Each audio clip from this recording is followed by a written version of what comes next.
नमस्कार। मैं हूं अंजू पंकज। बहुत बहुत स्वागत है आप सबका। शुक्रवार को सुप्रीम कोर्ट में अरविंद केजरीवाल के मामले में जो कुछ हुआ उसके बाद से आम आदमी पार्टी के हौसले बुलंद हैं। ये नारेबाजी शुरू हो गई है कि 7 मई को जेल के ताले टूटेंगे, अरविंद केजरीवाल छूटेंगे। अंतरिम जमानत की जो बात कही है सुप्रीम कोर्ट में जस्टिस संजीव खन्ना ने, उसके बाद से इस तरह का माहौल आम आदमी पार्टी में बनना शुरू हो गया है।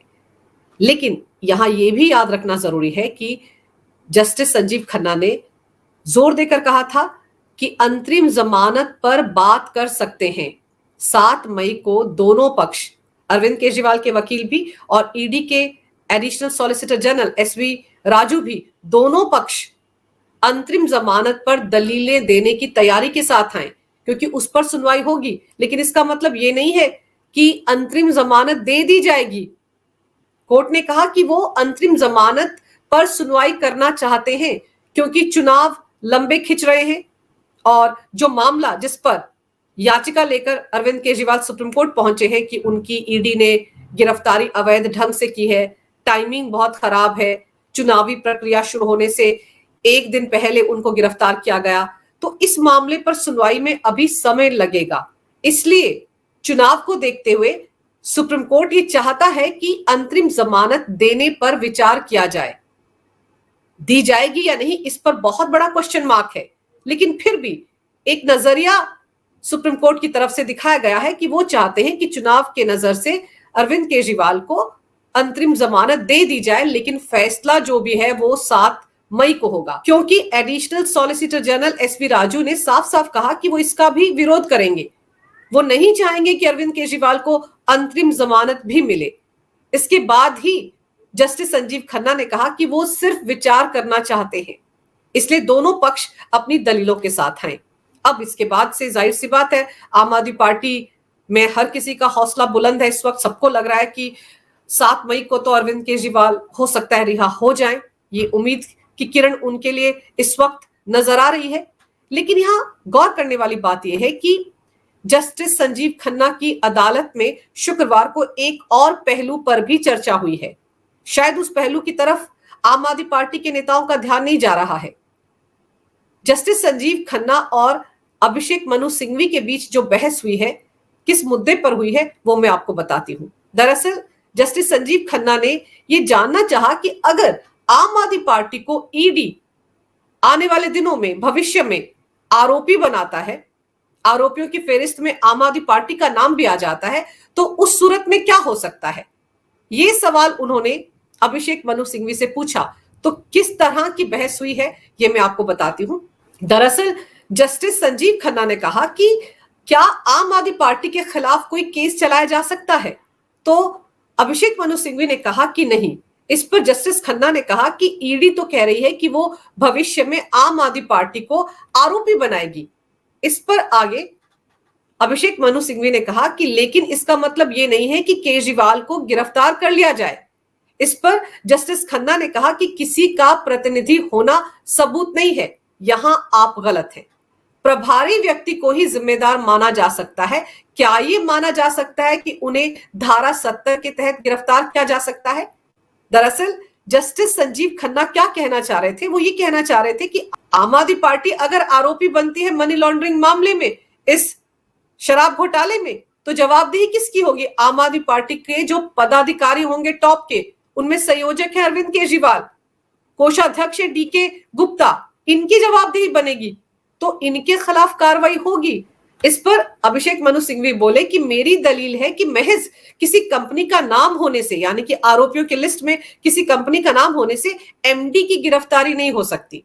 तब जस्टिस खन्ना ने कहा कि कोई व्यक्ति जो कंपनी का प्रभारी है, कंपनी का हेड है, कंपनी का डायरेक्टर है या एमडी है, अगर उसकी कंपनी कोई क्राइम करती है, कोई अपराध करती है, तो वो ही जवाबदेह होगा, वरना कंपनी में जवाबदेही किसकी होगी? कंपनी को तो गिरफ्तार नहीं किया जा सकता।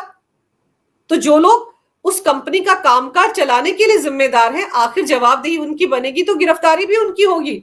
तो ये जो वार्तालाप दोनों के बीच हुआ है, ये आम आदमी पार्टी के लिए खतरे की घंटी है, अरविंद केजरीवाल के लिए भी खतरे की घंटी है, क्योंकि ये जस्टिस संजीव खन्ना की ही अदालत थी।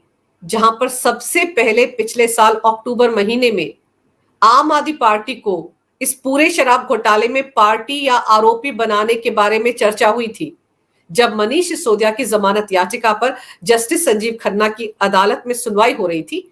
उस वक्त जस्टिस खन्ना ने ही ईडी से कहा था कि जब मनीष सिसोदिया के खातों से पैसा नहीं मिला, उनके परिवार के किसी सदस्य के खाते से पैसा नहीं मिला और बाकी भी और रिश्तेदार हैं उनके खातों से पैसा नहीं मिला, तो मनी लॉन्ड्रिंग का मामला कैसे बन गया। तो ये जो स्टेटमेंट था जस्टिस खन्ना का, इसको खूब भुनाया था आम आदमी पार्टी ने। बार बार कहा था कि देखिए, कोर्ट भी कह रहा है कि मनी लॉन्ड्रिंग में जो पैसा बताया जा रहा है ईडी की तरफ से वो तो मिला ही नहीं, तो जब पैसा नहीं मिला तो मनी लॉन्ड्रिंग कैसी। लेकिन आम आदमी पार्टी के नेताओं और मंत्रियों ने जस्टिस खन्ना की आगे की बातों पर शायद गौर नहीं किया। इसके बाद जस्टिस संजीव खन्ना ने क्या कहा, उन्होंने कहा कि अगर इनके खातों से पैसा नहीं मिला तो फिर पैसा गया कहां। तब ईडी की तरफ से कहा गया था कि 338 करोड़ का मनी ट्रेल है, सारे दस्तावेज उनके पास हैं और वो सारा पैसा इसलिए नहीं मिल रहा है क्योंकि आम आदमी पार्टी ने उस पैसे को गोवा विधानसभा चुनाव, गुजरात विधानसभा चुनाव, पंजाब विधानसभा चुनाव और हिमाचल प्रदेश विधानसभा चुनाव के दौरान खर्च कर दिया है। तब जस्टिस खन्ना ने कहा था कि अगर उस पैसे को जो साउथ लॉबी से मिला था आम आदमी पार्टी को, अगर उस पैसे का इस्तेमाल आम आदमी पार्टी ने अपने फायदे के लिए किया है, अपने चुनाव प्रचार के दौरान किया है, तो यानी कि आम आदमी पार्टी बेनिफिशियरी है। तो आपने आम आदमी पार्टी को अभी तक इस केस में पार्टी क्यों नहीं बनाया। तब additional solicitor general SV Raju ने सुप्रीम कोर्ट में कहा था कि वो बहुत जल्द आम आदमी पार्टी को भी आरोपी बनाएंगे।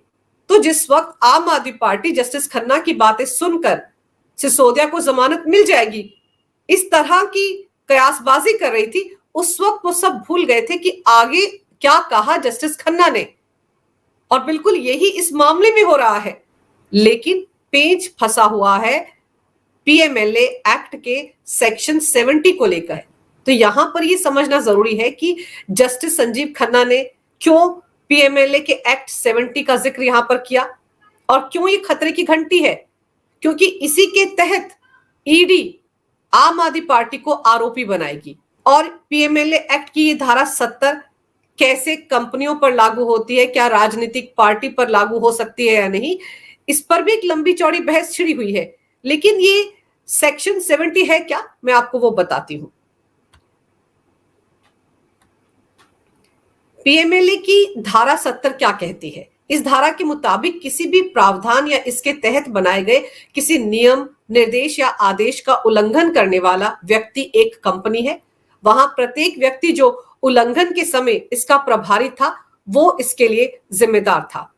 कंपनी के साथ साथ कंपनी के व्यवसाय के संचालन के लिए उल्लंघन का दोषी वही व्यक्ति माना जाएगा और उसके खिलाफ कार्रवाई की जाएगी और तदनुसार उसे दंडित भी किया जाएगा। यानी कि जब अपराध हुआ, उस कंपनी का जो भी कर्ता धर्ता था, प्रभारी था, डायरेक्टर था, एमडी था, तो उसके खिलाफ कार्रवाई होगी, उसे दंडित भी किया जाएगा क्योंकि वही उस वक्त कंपनी के सारे कामकाज के लिए जिम्मेदार है। तो अपराध हुआ तो उसकी जिम्मेदारी बनती है, जवाबदेही उसकी बनती है।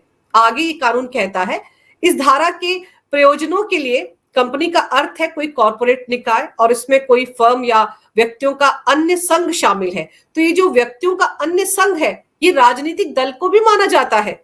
राजनीतिक दल क्या है? व्यक्तियों का संगठन। तो इसलिए ये जो सेक्शन 70 है ये राजनीतिक पार्टियों पर भी लागू होता है।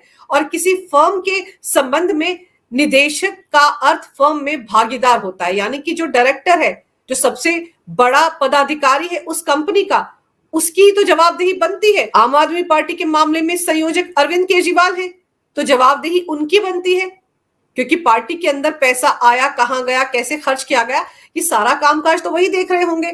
आगे ईडी कहती है कि ट्रस्ट और कंपनियां तो पहले से ही पीएमएलए के दायरे में आती है और एक अन्य न्यायिक व्यक्ति की तरह एक राजनीतिक दल पर भी पीएमएलए के तहत मामला दर्ज किया जा सकता है। आगे क्या कहता है ये, किसी कंपनी के मामले में कंपनी को उसके निदेशक, प्रबंधक, सचिव या किसी अन्य प्रतिनिधि के माध्यम से बुक किया जा सकता है। इसी तरह एक राजनीतिक दल के मामले में इसे उसके संयोजक या कोषाध्यक्ष या किसी अन्य प्रतिनिधि के माध्यम से बुक किया जा सकता है। ये जो लाइनें हैं पीएमएलए एक्ट की, यही अरविंद केजरीवाल के गले की फांस बनने वाली है। क्योंकि अगर आम आदमी पार्टी को आरोपी बनाया जाता है तो किसके खिलाफ कार्रवाई होगी? पार्टी के खिलाफ कार्रवाई क्या होगी? पार्टी के जो पदाधिकारी हैं, गाज तो उन्हीं पे गिरेगी, कार्रवाई तो उनके खिलाफ होगी। तो अगर किसी कंपनी के मामले में निदेशक, प्रबंधक, सचिव या किसी अन्य प्रतिनिधि के माध्यम से कार्रवाई होगी, तो राजनीतिक दल के मामले में उसके संयोजक, जो आम आदमी पार्टी के मामले में अरविंद केजरीवाल है, कोषाध्यक्ष जो डीके गुप्ता है, इनके खिलाफ कार्रवाई होगी।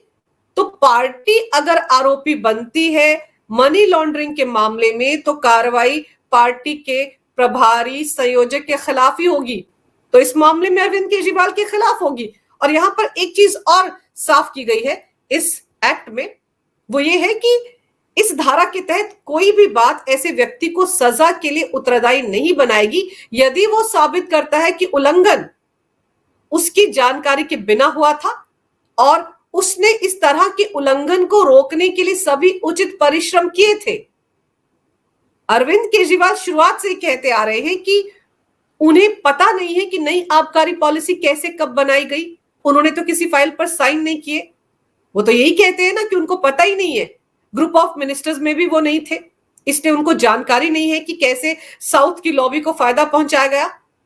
तो अब यहां पर यह है कि अगर अरविंद केजरीवाल कहते हैं कि उन्होंने किसी फाइल पर साइन नहीं किए, उन्हें जानकारी नहीं थी कि आबकारी पॉलिसी कैसे बनाई गई, तो उनको साबित करना पड़ेगा कि उनको सच में जानकारी नहीं थी। और फिर उनको यह भी साबित करना पड़ेगा कि 2021-22 में जब ये आबकारी पॉलिसी बनी थी और इससे जो फायदा हुआ साउथ की लॉबी को, 192 करोड़ रुपए उन्होंने कमाए भी। जब एफआईआर लॉन्च की थी सीबीआई ने, तो इस पॉलिसी को हटा लिया गया था। तो अरविंद केजरीवाल को यह साबित करना पड़ेगा कि उन्होंने नई आबकारी पॉलिसी बनने के बाद जो फायदा पहुंचाया गया आम आदमी पार्टी सरकार की तरफ से साउथ की लॉबी को, उसे रोकने के लिए परिश्रम किया, उसे रोकने की कोशिश की। ये दोनों चीजें अरविंद केजरीवाल साबित कर ही नहीं पाएंगे। और वो मैं इसलिए कह रही हूं क्योंकि अरविंद केजरीवाल तो वो शख्स है जो जब ईडी ने उन्हें गिरफ्तार किया था और अपनी हिरासत में रखा था, तब वो अपने दो मंत्रियों को छोटी छोटी बातों के लिए ईडी की कस्टडी से इंस्ट्रक्शंस दे रहे थे कि दिल्ली में पानी की समस्या हो रही है, व्यवस्था कीजिए, सीवेज की समस्या को देखिए, दिल्ली के सरकारी अस्पतालों में दवा की कमी हो रही है, मुझे पता चला, उसको देखिए, मोहल्ला क्लिनिक में लोगों को दिक्कत ना हो, उसको देखिए। तो जो अरविंद केजरीवाल इतनी छोटी छोटी इंस्ट्रक्शंस अपने मंत्रियों को दे रहे हैं, जो अपने मंत्रियों पर इस बात का भी भरोसा नहीं कर सकते कि वो ये सारी चीजें हैंडल कर सकते हैं, वो अरविंद केजरीवाल क्या सिसोदिया पर इतना भरोसा करते थे कि उन्होंने नई आबकारी पॉलिसी अपनी जानकारी के बिना सिसोदिया को बनाने दी? क्या उनका कोई दखल नहीं था सिसोदिया की तरफ से बनाई गई नई आबकारी पॉलिसी में? क्योंकि ईडी तो यही कह रही है कि अरविंद केजरीवाल के दिमाग की उपज थी ये नई आबकारी पॉलिसी, उनका ब्रेन चाइल्ड था, उन्होंने ही सिसोदिया को कहा था ऐसी पॉलिसी बनाने के लिए। तो अरविंद केजरीवाल कैसे साबित करेंगे कि उनका कोई लेना देना नहीं था इस आबकारी पॉलिसी से? और फिर ये बात तो जस्टिस खन्ना की अदालत में अक्टूबर महीने में हुई थी, जब जस्टिस खन्ना ने कहा था कि मनीष सिसोदिया के खातों से भले ही पैसा नहीं मिला, उनके परिवार के लोगों के खातों से पैसा नहीं मिला, लेकिन सिसोदिया ने ऐसी पॉलिसी बनाई जिससे आम आदमी पार्टी को फायदा हुआ। उनकी बनाई हुई पॉलिसी के चलते ही साउथ लॉबी ने 100 करोड़ रुपए दिए आम आदमी पार्टी को। 338 करोड़ के मनी ट्रेल की बात उस वक्त अदालत में पहली बार कही थी ईडी ने। तो पैसा भी तो आम आदमी पार्टी के खाते में कैसे आया? क्योंकि सिसोदिया ने ऐसी पॉलिसी बनाकर अपनी पार्टी को फायदा पहुंचाया। इसलिए सिसोदिया की जमानत याचिका सुप्रीम कोर्ट ने 30 अक्टूबर 2023 को खारिज कर दी थी।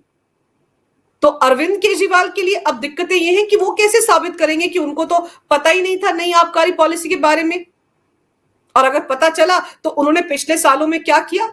उन्होंने सिर्फ इतना किया कि जैसे ही सीबीआई ने एफआईआर दर्ज की, उन्होंने तुरंत नई आबकारी पॉलिसी को विड्रॉ कर लिया बिना किसी कारण के और पुरानी पॉलिसी को लागू कर दिया।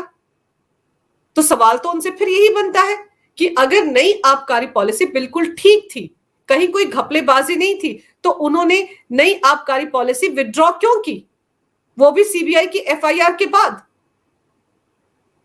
तो ये सारे मामले जो हैं ये अरविंद केजरीवाल के गले की फांस बनने वाले हैं। भले ही उनकी अंतरिम जमानत पर 7 मई को सुप्रीम कोर्ट सुनवाई करेगा, लेकिन फैसला क्या होगा ये किसी को नहीं पता। और ईडी इसका विरोध करने वाली है। और साथ ही साथ जस्टिस संजीव खन्ना ने खुद पीएमएलए के सेक्शन 70 की बात छेड़ी है। और जस्टिस संजीव खन्ना ने ही ईडी से कहा था कि अगर आम आदमी पार्टी बेनिफिशियरी है तो फिर उसे आपने अभी तक आरोपी क्यों नहीं बनाया। इसीलिए आम आदमी पार्टी को जस्टिस खन्ना की सारी बातों पर ध्यान देना होगा। अंतरिम जमानत पर वो चर्चा करेंगे 7 मई को, ये उन्होंने कहा है, लेकिन साथ ही साथ पीएमएलए के सेक्शन 70 की चर्चा भी की है। और उसमें साफ साफ कहा है कि जो पार्टी का कर्ता धर्ता होता है उसी की ही जवाबदेही बनती है और उसके खिलाफ कार्रवाई होती है। तो अरविंद केजरीवाल के लिए राहें अभी बहुत आसान नहीं है।